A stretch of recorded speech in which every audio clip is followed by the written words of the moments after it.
Hello, Lake Engineer here, and welcome to my 23rd GBC video.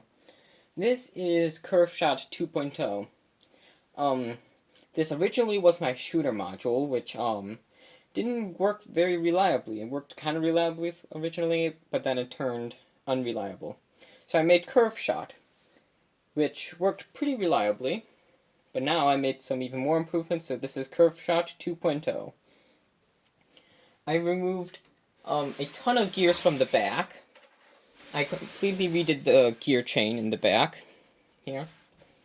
So now it only has all the necessary gears. I removed, I think, 9 gears, which is quite a lot. It's the same gear ratios, and it works much better now. So it goes from 8 tooth to 40 tooth, and goes right here across to go to here, and there's another thing that goes to the agitation mechanism. It's a much more simplified design, but if anything jams, it breaks gears. So I had to, it originally jammed, so it broke a gear, but now I made it so it doesn't jam and breaks gears. So, moving back to the front of Curve Shot. Another change that I did is this is a bit wider now than it was originally. And that is so it actually can hold the 30 balls. I added this inverted slope here so it always gets in to the launching mechanism. So it launches 100% of the time, not just some of the time, which made it more reliable. I just shaved off pieces here so it doesn't have as many pieces. And those are most of the changes that I made. So, input is just under 10 bricks total, while the output is over. That's the GBC standard. You can hold 30 balls quite nicely.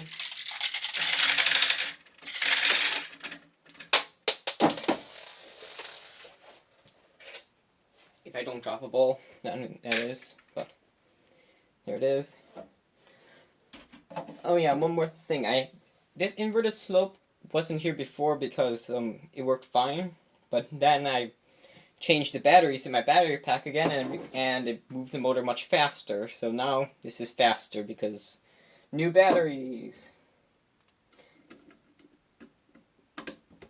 So here it is in action.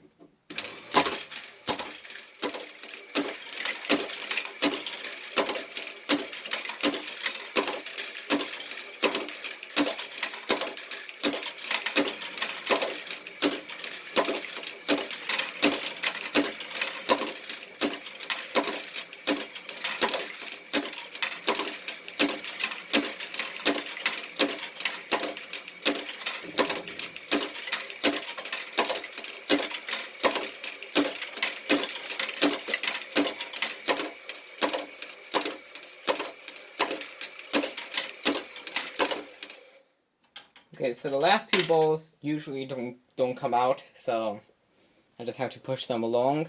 Occasionally miss it because it goes faster than it needs to because new batteries. But that works pretty well. I got quite a lot of balls without dropping any. Oh, and one more thing that I forgot to say. In the back, I changed the gearbox. I made it so I can change the timing circuit with the launching circuit by just shifting this gear out and rotating this part until it has the right timing. That really helped instead of removing a gear, switching it a tiny bit and hoping it's correct. Now I can switch it a lot more precisely than before. So, yeah. That's about it. Thanks for watching. Bye.